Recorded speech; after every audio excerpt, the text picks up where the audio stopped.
Mr. President,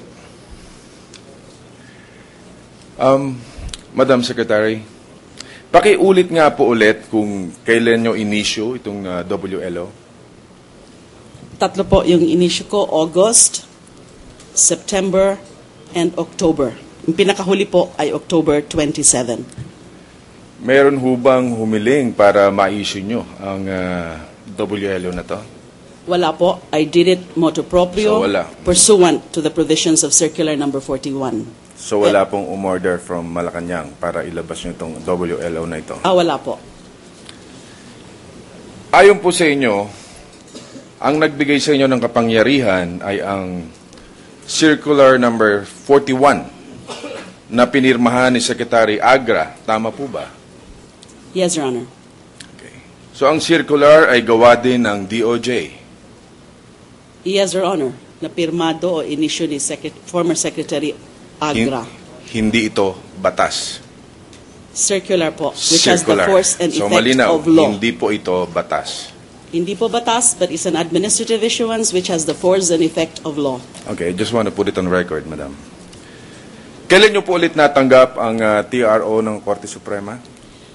Nung umaga po ng November 16, specifically at 8:25 in the morning. So kung nakatanggap kayo ng kopya ng TRO nung araw na yon, papayagan nyo po ba siyang umalis? Si ang dating Pangulo. Hindi pa po, dahil nga po, conditional yung TRO. Ayon po sa ilang report natin, nagpadala po ang Korte Suprema ng kopya sa inyo nung araw na yon. Pero di po ito tinanggap ng inyong opisina. Tama po ba? Wala na ho kasing tatanggap. Wala na po tatanggap? Opo. Anong oras po dumating sa opisina ninyo? Based po dun sa records namin at sa affidavit nung security guard na nandun pa ho, kasi wala na po yung mga staff ko, is about 6 something in the evening, 6:20, 6:25. So wala na po kayo doon sa Korte Suprema? Hindi po sa... doon sa inyo sa DOJ office, Wala po ako because after lunch nga po, nasa palasyo po ako, hindi na Nasa po palasyo ako na kayo. bumalik. And kung natatandaan ko po, from the palace, I came here at the Senate dahil may budget hearing po kami nun. Nasa palasyo po kayo. Sino po ang kasama niyo sa palasyo during that time?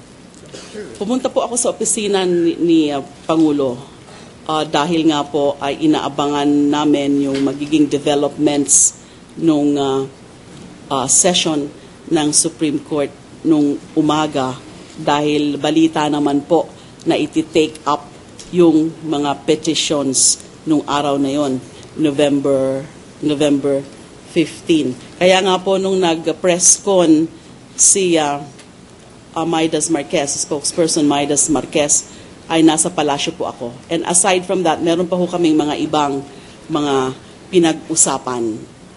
Okay. Sa palagay niyo pa, kung nakaalis po ang ating dating Pangulong Gloria Macapagal-Arroyo, sa tingin niyo po ba siya ibabalik o hindi na? Yung paniniwala ko po, base sa aking masusing evaluation ng mga circumstances at saka sa mga impormasyon na nakakala po namin at inanalyze ko po, mukhang... So sa tingin niyo talagang hindi na siya babalik? Hindi naman po ako 100% na magiging sigurado dyan because hindi ko naman po talaga tunay na mababasa. So hindi niyo po kinonsider na talaga siya may sakit? Ako po ay walang kinikilingan. I just want to know kung ano po talaga yung katotohanan. Kinonsider ko po yun. Okay. Pero ang crucial po doon is yung kalagayan niya, gaano ho ba kalala. Kasi kung malala talaga, kung nakumbinsi po ako, sa totoo lang po, kung nakumbinsi ako na talagang kailangan niya ng emergency treatment abroad at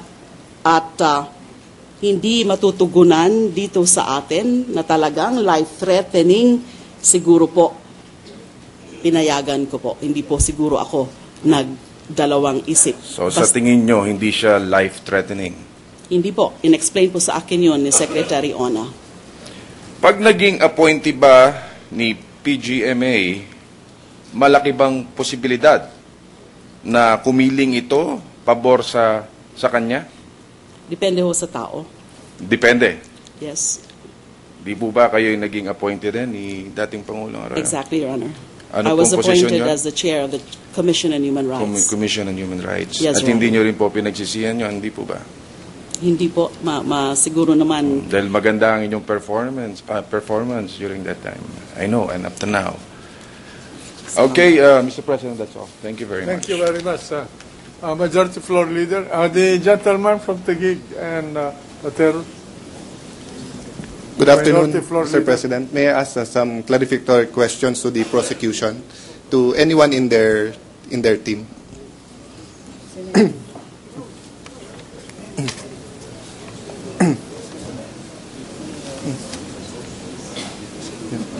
I'll ask my question first, tapos bahala na po kayo kung sinong gustong sumagot. Magandang hapon po sa inyo. Magandang hapon po, Ginoong Senador.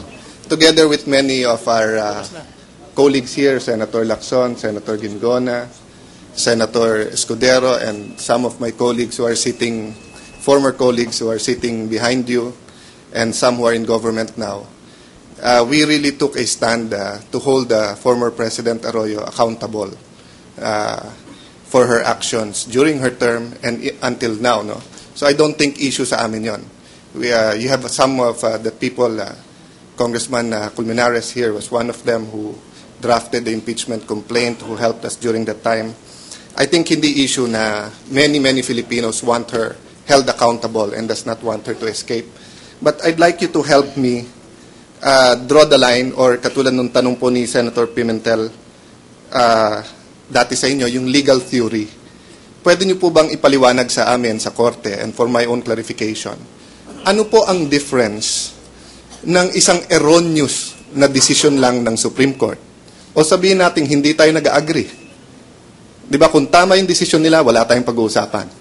Pero kung mali o erroneous, bakit erroneous? Hindi tayo agree sa kanilang, tingin natin mali ang decision nila, or tingin natin irregular ang pag-issue ng TRO or whatever. When is it simply erroneous, and because they're the Supreme Court, we just have to follow? And when does it become an impeachable offense?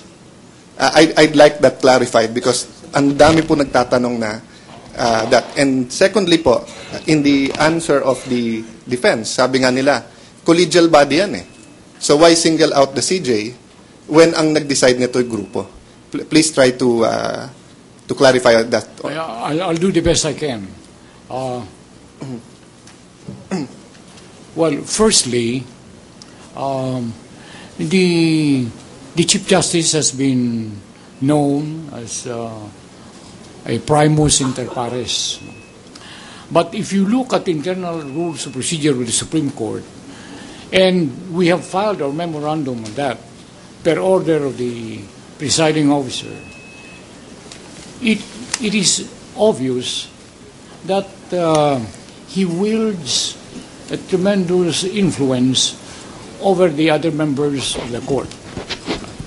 I would like to start from that assumption, from that premise, that he has broad powers, not only over the courts, but over the members of the court.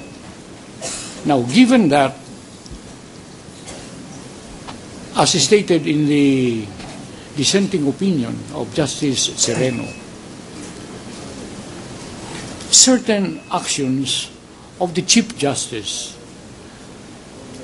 have, in our view, gone beyond that line from honest mistake to an impeachable offense amounting to betrayal of trust. Among other things, as stated in that dissenting opinion, one, there was an agreement in the deliberations of the Supreme Court that the ponente, Justice Velasco, was to consult with Justice Corona on the issue of whether or not the TRO had taken effect. In other words, whether the conditions were what we call... So, sorry to interrupt you, but I want to be fair to the defense because are you going to present witnesses on that, or it's just the DOJ secretary? No, we have already marked The dissenting So it is opinion. dissenting opinion. So in Yeah. other words, sir, what Yeah, you're yeah. saying is that the partiality makes it different. If it is simply an erroneous decision, Yes. but they were impartial, Yes. it's not impeachable. Yes. But if it was the partiality amounted to betrayal of public trust. Yes. Okay. Number two, sir, I see from your complaint it says, in order to give them a chance to escape. So are you going to present witnesses or are you also going to rely on some documents to show that, in fact, that was the motive of the Chief Justice to allow her to escape? We don't have any document to show clearly that the conduct or the actuations of the respondent, the Chief Justice, were calculated for that purpose. But certain acts that are stated in the dissenting opinion of Justice Sereno would lend someone to the belief or the conclusion that all of these acts pieced together were synchronized in a manner as to enable or to give the former First Lady and her husband the opportunity to escape. And then third, sir, distorting the Supreme Court decision on the effectivity of the TRO. And this is what the good Justice Secretary is testifying on. So do I get it right? What you're saying, kung ordinaryong desisyon, walang conspiracy, walang influence ng kahit sino, walang partiality, kahit hindi kayo agree, hindi impeachable yon. Kasi Tama po ang dali po kasing humusga dito dahil unpopular si Presidente Arroyo. Could you imagine if she was very popular and 90% of the people wanted her to leave? Would we be having this impeachment proceeding? So as senator judges, we have to make that legal distinction. Hindi kami pwede kung ano popular lang, dun po kami. No? So I'm trying to find out Hindi po, what makes it betrayal of public trust. So what you're saying, it's number one, it's the partiality that which you will show with the dissenting opinion and the testimony of this witness. That's correct. And then yung pong distorting and yung pong giving a chance to escape are conclusions based on the actions and on the partiality. Hindi, yung distortion po, pinaliwanag yan eh. Maliwanag po yan sa dissenting opinion ni Justice Sereno. Yung butuhan, isang halimbawa. Opo, meron po yun sa dissenting opinion, pero may sagot din po kasi ang defense sa kanilang answer. And kung i-compare namin, halimbawa po, no, kahapon nag-decide ang Senate President na hindi tatanggapin ang ebidensya tungkol dun sa free tickets. Collegial body po kami.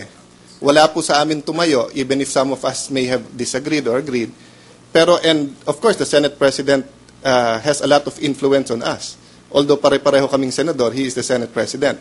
But do you file a case only against him and not the whole Senate? Yung po ang sinasabi nung defense that we want clarified because marami din pong tanong.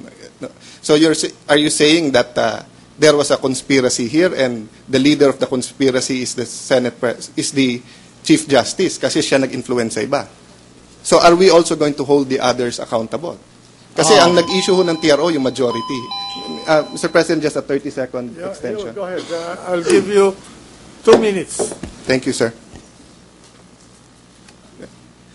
Yung binabalikan ko lang, klaro po sa akin na yun yung partiality at yung sinabi po ng dalawa, but yung question ko po ng ang mali ba sa pag-i-issue ng TRO ay yung Chief Justice lang ho ba? O lahat ng justice na pumirma?